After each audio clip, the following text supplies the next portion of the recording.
Alhamdulillah wassalatu wassalamu ala Rasulillah wa ala alihi wa sahbihi wa mawalah. Wala hawla wala quwwata illa billahi wa ba'du. Kita lanjutkan kajian kita, masih membahas qasasul anbiya, kisah-kisah para nabi secara ringkas yang Allah Subhanahu wa taala cantumkan di dalam Al-Quranul Karim. Kalau kemarin kita membahas kisah bapak manusia kedua setelah Adam alaihi salatu wassalam, Nabi Nuh. Nabi Nuh alaihi salatu wassalam dianggap bapak manusia kedua karena manusia seluruhnya, termasuk kita yang hadir di sini, adalah semuanya keturunan putra Nuh alaihi salatu wassalam. Dan ketika Allah Subhanahu wa taala selamatkan Nabi Nuh dan para pengikutnya yang ada dalam kapal tersebut, kemudian Allah Subhanahu wa taala berikan nikmat yang luar biasa kepada anak turunannya, di mana Allah Subhanahu wa taala memberikan keturunan generasi baik kepada Syam, Ham ataupun Yafis, dan ketika itu mereka berada di atas tauhid.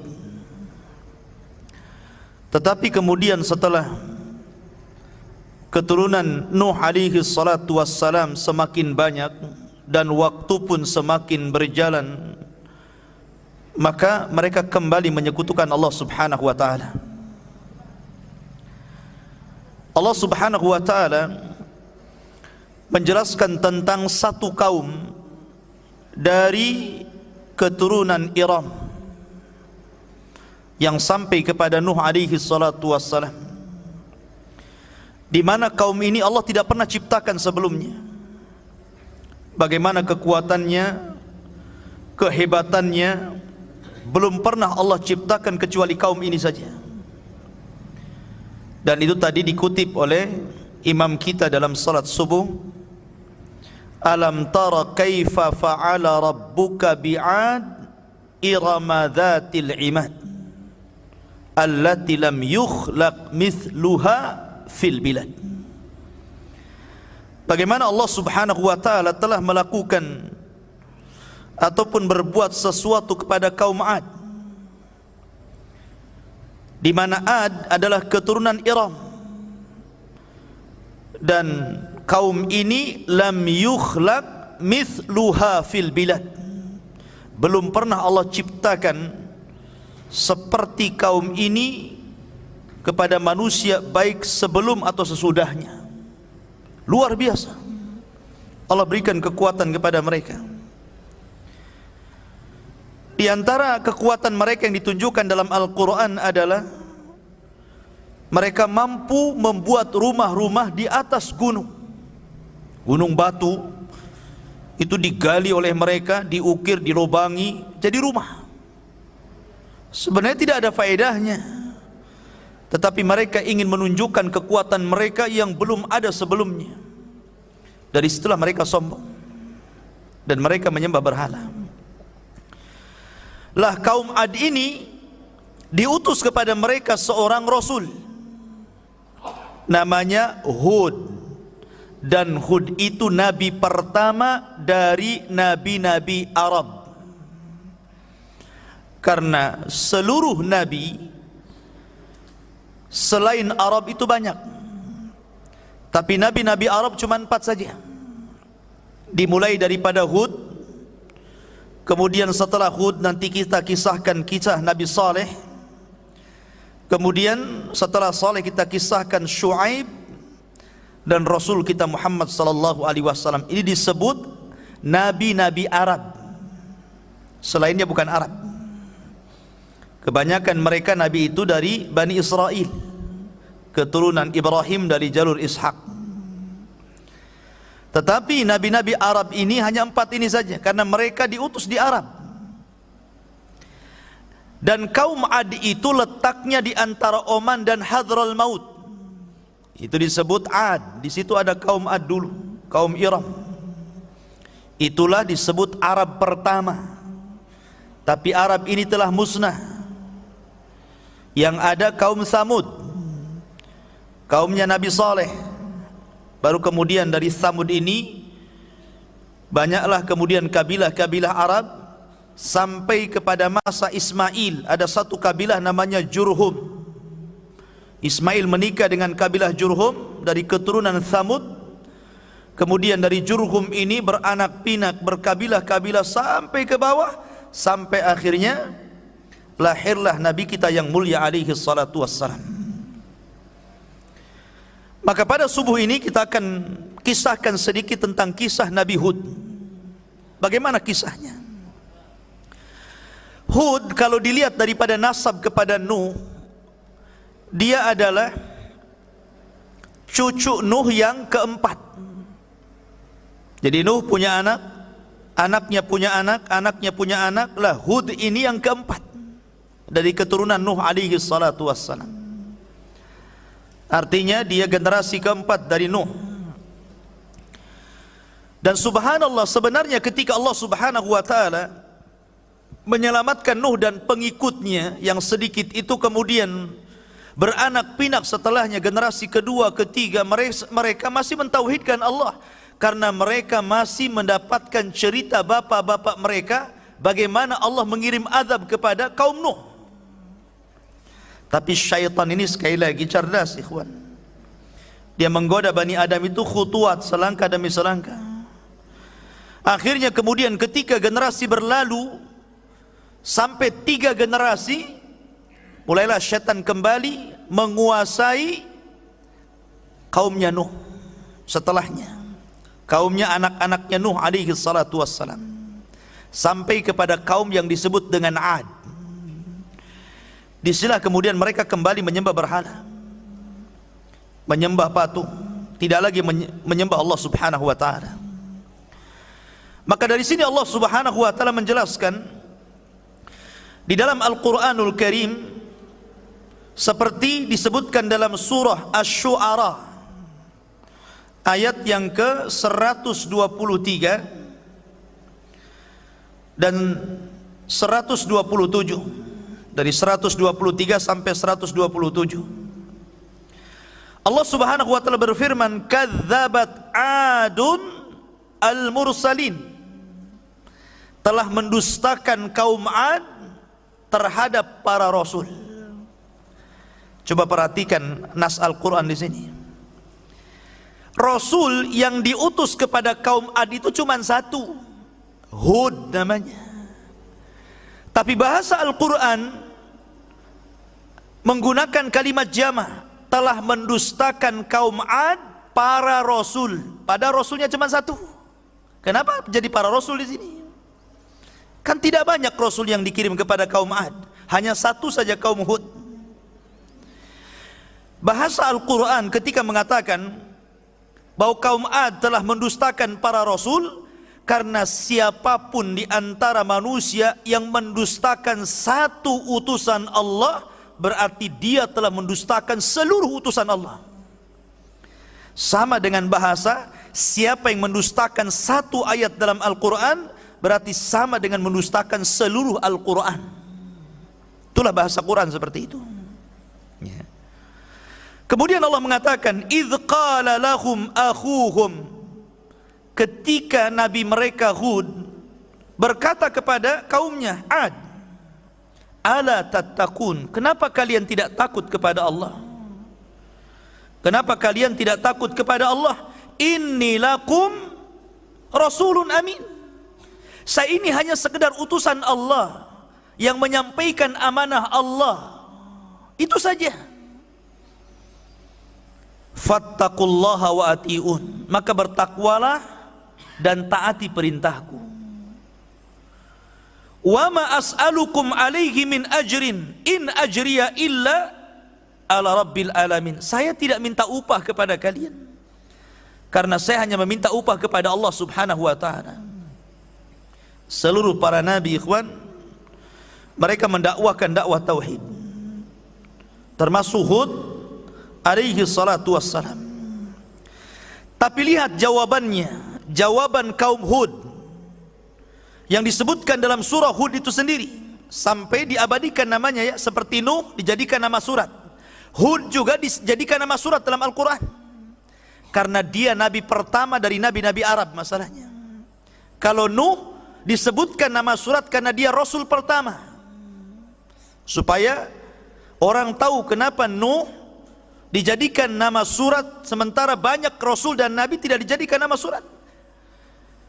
Karena Nuh itu rasul pertama, sebagaimana Hud adalah nabi pertama dari nabi-nabi Arab. Ma'asyiral muslimin, mereka mengatakan dalam surah Hud, qalu ya Hud ma ji'tana bi bayyinatin wa ma nahnu bitariki alihatina an qaulika wa ma nahnu laka bimu'minin.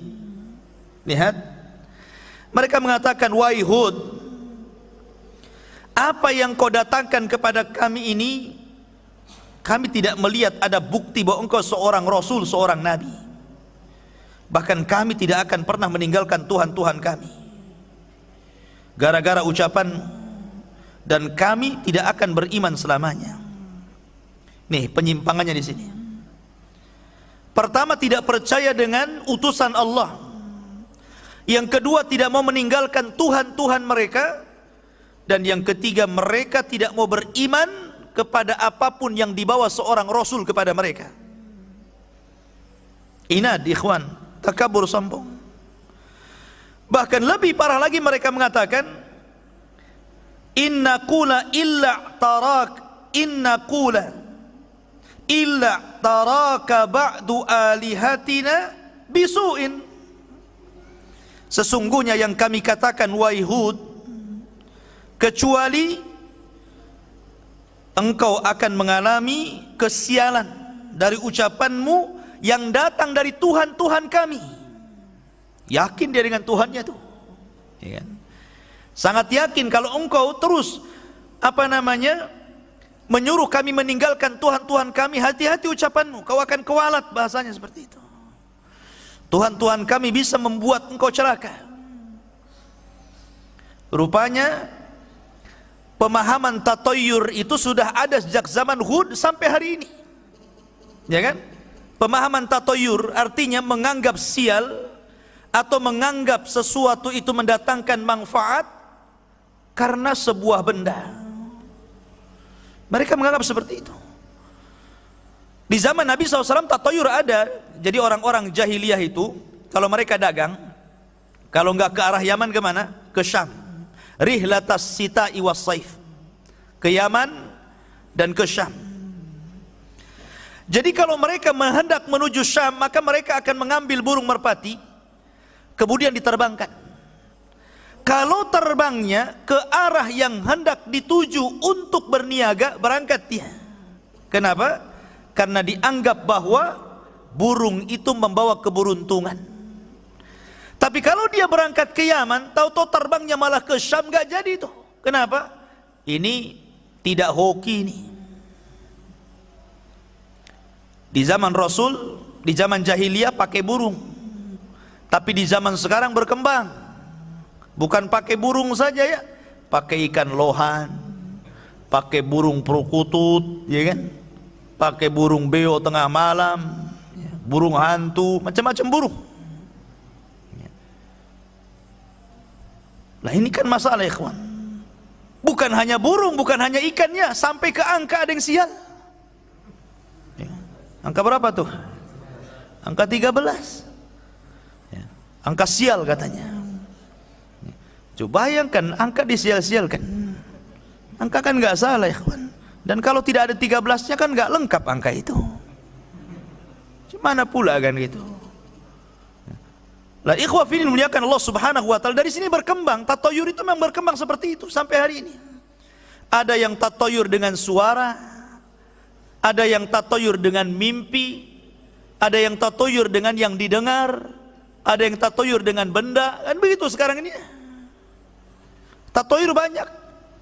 Sampai ada orang zaman dulu tuh ya, kalau tangan kiri kesemutan, mau dapat apa tuh katanya? Mau dapat duitnya. Kalau tangan kanan yang kesemutan dikejar debt collector katanya. Jadi sampai seperti itu ya, subhanallah. Dulu tidak boleh anak gadis katanya kalau makan di depan pintu nanti nggak laku gitu kan. Macam-macam totoyur. Ada orang melahirkan kemudian ari-arinya harus dikubur, kemudian dikasih lampu, kemudian dikasih payung takut kehujanan. Kalau asal buang itu katanya akan gentayangan, ganggu adeknya. Coba, adeknya pula dia, hari-hari disebut adeknya kan, di mana akalnya? Ya kan? Lah ini di zaman Nabi Hud alaihi salatu wassalam, itulah akidah mereka, menganggap bahwa patung itu membawa sial. Hati-hati kamu ya, bahasa kita. Jangan coba-coba mencela Tuhan kami, nanti Tuhan kami akan menimpakan keburukan kepada anda. Tetapi apa jawaban Nabi Hud? Qala inni ushhidullaha, saya bersaksi kepada Allah, washhadu, dan saksikan oleh kalian, anni bari'un mimma tusyrikun, saya berlepas diri dari apapun yang kalian sekutukan. Dan inilah makna Islam. Bagian makna Islam itu apa? Al-bara'atu minasyirki wa ahli. Orang itu harus berlepas diri dari kesyirikan dan para pelakunya. Bukan hanya kesyirikannya saja, pelakunya pun antum harus jauhi. Pamannya antum punya tetangga dukun, jelas lah kan. Selain dukun bayi ya jelas pakai jinnya. Jangankan dukun-dukun, tukang urut itu kadang-kadang begitu. Sebelum ngurut apa yang dibaca, ya kan? Bentar Ustadz doa dulu katanya, tapi nggak mau dibunyiin doanya. Was-was gitu. Ah sudah diurut. Sampai saya pernah punya pengalaman, ada tamu dari Singapura.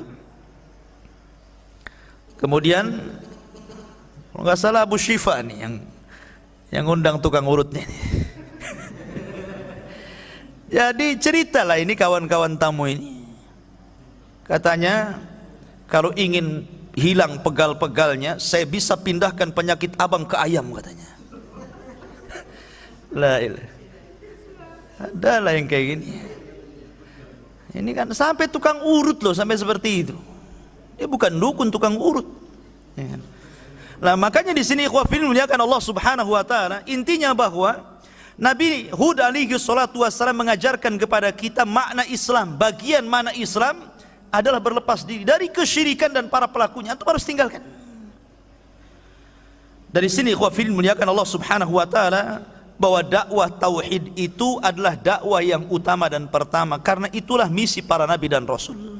Walaqad ba'atsna fi kulli ummatin rasulan an i'budullaha wajtanibut taghut. Tapi apa yang terjadi dengan kaum Ad ini? Kaum Ad itu terus menentang. Akhirnya waktu apa yang Hud alaihi salatu wassalam katakan kepada mereka, bahwa kalau mereka tidak beriman, maka tunggu adab Allah akan sampai kepada kalian. Tapi mereka tidak percaya. Dari situlah kemudian Allah Subhanahu wa taala memukodimahi, memulai adabnya dengan apa? Dengan cara paceklik 3 tahun. Sementara kaum Ad itu penghasilan mereka dari pertanian. Coba bayangkan kalau seandainya orang di pinggir laut nelayan gitu kan nggak mungkin ada cerita laut surut. Ada laut surut sampai ke tanah? Nggak ada kan itu. Artinya kalau yang di pinggir laut itu paling mungkin musibahnya ombak atau yang lain gitu kan. Lah kalau petani, air. Kalau petani itu. Ya. Makanya ikhwafin muliakan Allah Azza wa Jal, ketika kemudian sebuah pertanian tidak dialiri air, pasti masalah. Apalagi 3 tahun. Bayangkan saya, kita nggak hujan 3 bulan saja susah. 3 tahun nggak hujan, ya kering kelontang lah. Akhirnya sudah mulai kelaparan, binatang pada mati, mereka sendiri sudah sebagian mereka mati gitu. Maka mereka, sementara Hud ini sudah meninggalkan kaum Ad karena tidak mau lagi berdakwah kepada mereka. Safar Hud ini kemana? Ke Mekah. Ya, karena dia di Hadramaut. Ad itu antara Hadramaut dan Oman. Dan sekarang satu-satunya jalur yang paling aman di Yaman itu lewat Oman. Karena Son'a sudah dikuasai orang-orang Houthi, orang-orang Syiah. Jadi kalau orang ke Yaman lewat jalur Oman. Makanya orang-orang Hadramaut dekat ke Oman. Nah disitulah kaum Ad. Lah Hud sudah pergi tuh, ketika azab Allah mau datang, Hud pergi membawa kaumnya yang beriman kemana? Ke Mekah. Dan tinggal di Mekah. Lah setelah 3 tahun paceklik, mereka akhirnya kelaparan. Maka 7 orang yang dianggap paling baik dari kaumnya ini berusaha untuk datang ke Mekah. Karena di Mekah itu bagi mereka ada berhala-berhala yang sangat mulia, lebih mulia dibandingkan berhala yang mereka sembah di Yaman. Jadi ada kelasnya juga berhala itu. Ada kelas 1, kelas 2 gitu kan. Perangkat mereka. Sampai di Mekah kemudian mereka meminta kepada patung-patung yang ada di sana supaya dihilangkan. Ini sudah dimatikan masih juga ya. Suara apa ini? Jadi supaya dihilangkan musibah yang ditimpakan kepada mereka. Ketika mereka meminta kepada berhala-berhala mereka, disinilah ada suara dari langit. Seolah-olah suara itu mengijabah doa mereka. Suara itu mengatakan, apa yang kalian kehendaki? Maka mereka mengatakan, kami ingin hujan. Kemudian ditawarkan, baik kami akan kirim awan yang berbagai macam warna. Ada warna putih, ada warna hitam, ada warna kuning, ada warna merah. Mau yang mana kalian?